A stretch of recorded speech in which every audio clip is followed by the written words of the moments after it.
పిలుస్తున్నా sir Mallikarjun photo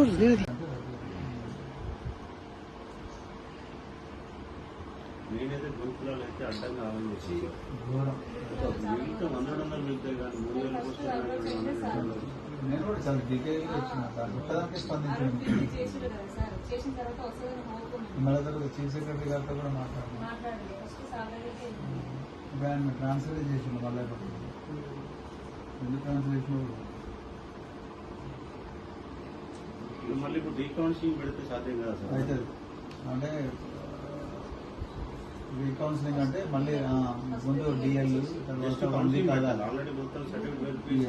మళ్ళీ reappointment orders counselling పెట్టేసి మొత్తం మళ్ళీ ఎందుకంటే వచ్చిన వాళ్ళకి ఏం జాబులు పోవు, కానీ 2 జాబులు 3 జాబులు వచ్చిన వాళ్ళు వదులుకుంటారు. జస్ట్ మళ్ళీ డ్రామా చేస్తుంది తప్ప ఎవరికో కథలు ఎవరికి అప్పచెప్తారు ఆయన పర్సనల్ కూడా 2 నిమిషాలు అందరూ పిలిపించి మీ సాల్వ్ చేయను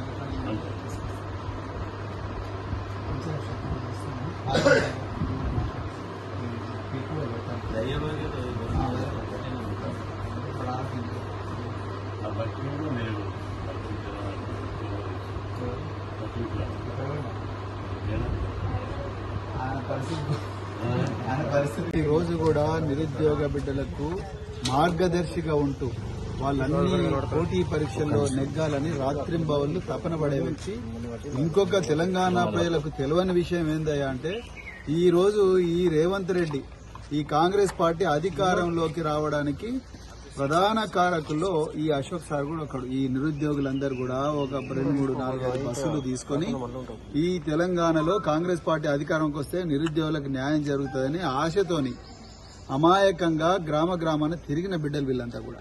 ఇవాళ వీళ్ళు ఇదే కాంగ్రెస్ ప్రభుత్వం కొలువు తీరిన తర్వాత వీళ్ళు శాంతియుతంగా వాళ్ళు ఇక్కడ ఉగ్రవాదుల్లాగా ట్రీట్ చేసి ఇంట్ల నుంచి కూడా బయటికి పోకుండా ఇక్కడే బంధిస్తే వాళ్ళ ఇంట్లో అమరనిరాక్ష చేస్తున్నారు. ఎంత ఘోరం అంటే నిర్బంధం ఎంత ఘోరంగా ఉందంటే ఈ కాంగ్రెస్ ప్రభుత్వంలో ఇవాళ ఈ అపార్ట్మెంట్ అసోసియేషన్లకు కూడా ఫోన్ చేసి భయపెట్టించి ప్రభుత్వం పోలీసు వాళ్ళ ద్వారా మీరు ఈ అశోక్ను ఇళ్ళకెళ్లి బయటికి పంపించండి లేకపోతే మాత్రం నడవదు అని ఘోరంగా మరి ఆయన మీద ప్రెజర్ చేస్తున్నారంటే మీరు ఒకసారి అర్థం చేసుకోండి. ఎక్కడుంది మరి ఆ రాజ్యాంగం ఆర్టికల్ 19 ప్రకారం భావ ప్రకటన స్వేచ్ఛ ఇచ్చింది. ఈయన ఎక్కడ కూడా బస్సులు కాలబెట్టలేదు, రాళ్ళేయలేదు, ఒకరి మీద మర్డర్ అటెంప్ట్ చేయలేదు, ఏమీ చేయలేదు.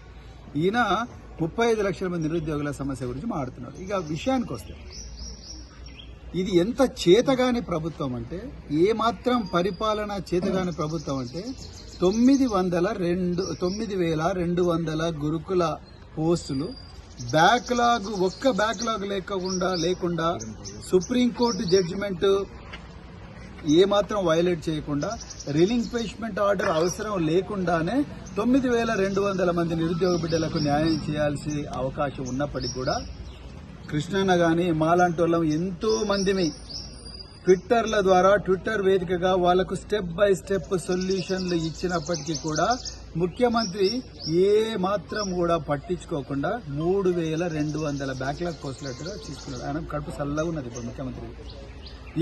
ఆయన టార్గెట్ ఇది ముఖ్యమంత్రి గారిది ఎల్బీ స్టేడియంలో అంగరంగ వైభవంగా ఓ డ్రామా జరగాలి బాహుబలి సినిమా లాగా.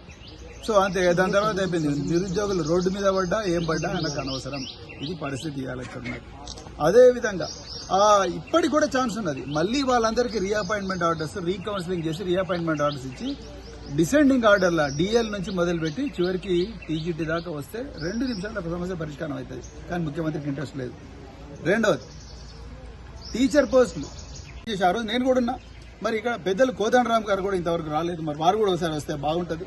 సో వారికి ఇప్పటికి కూడా తెలంగాణ ప్రజల నుంచి వాళ్ళకు గౌరవం ఉన్నది. దయచేసి మీరు కూడా రావాలి, అంతే తప్ప మీరు రాకపోతే ప్రభుత్వంతో మీరు మెలకతని అనుకుంటారు కోదండరామరావు గారు. దయచేసి మీరు కూడా రావాలి. అదేవిధంగా డాక్టర్ రియాజ్ గారు డాక్టర్ రియాజ్ గారు మొన్నటి వరకు మరి నిరుద్యోగుల కోసం పోరాడినా అన్నాడు. మరి ఎందుకు డాక్టర్ రియాజ్ గారు ఇలా కాంగ్రెస్ ప్రభుత్వం అధికారం రాగానే మరి వారు ఎందుకు రావడం లేదు? దాని గురించి కూడా ఒకసారి చూడాలి. అంటే మేధావుల మౌనం అనేది మంచిది కాదు. ఇక్కడ ప్రాణాలు పోయే పరిస్థితి ఎంత ఘోరం అంటే వీళ్ళకి కనీసం ఇప్పటి వరకు ఒక డాక్టర్ వచ్చి చెక్ చేయలేదండి వాళ్ళ ఆరోగ్య పరిస్థితి. అంటే ఏమన్నా కానీ వీళ్ళు జస్టిస్ అవని మనకే ఉన్నది, మనం చేసేది చేద్దాం అన్న నిరంకుశ ధోరణే గత ప్రభుత్వాన్ని ముంచింది. ఈసారి కూడా అదే పరిస్థితి వస్తుంది మీకు కూడా, మీకు ఇంకా తొందరగా వస్తుంది అని చెప్పి మళ్ళీ చెప్తున్నా. అందుకొరకు అర్జెంటుగా ఈ సమస్యలన్నీ కూడా దీంట్లో 60 to 70% సమస్యలు పరిష్కరించదగ్గవే. ఒక్క పైసా ఖర్చు కాకుండా చీఫ్ మినిస్టర్ గారు ఒక 5 నిమిషాలు నాకు కాదనుకుంటే 5 సమస్యలు పరిష్కారం అవుతాయి. కానీ ఆయనకు ఎందుకు ఇంట్రెస్ట్ లేదు, ఆయనకు రాజకీయాల ఇంట్రెస్ట్ ఉంది తప్ప పరిపాలన ఇంట్రెస్ట్ లేదు. అటువైపు గద్దె దిగాలి, వేరే వాళ్ళకి అప్పగించాలి. సో ఇదే నేను డిమాండ్ చేస్తున్నా. అశోక్ సార్కి ఏమైనా కూడా బహుజన్ సమాజ్ పార్టీ ఊరుకోదు, ఏ పార్టీలు కూడా ఊరుకో, బహుజన్ సమాజ్ పార్టీ కాదు, బహుజన్ సమాజ్ పార్టీ ఊరుకోదు.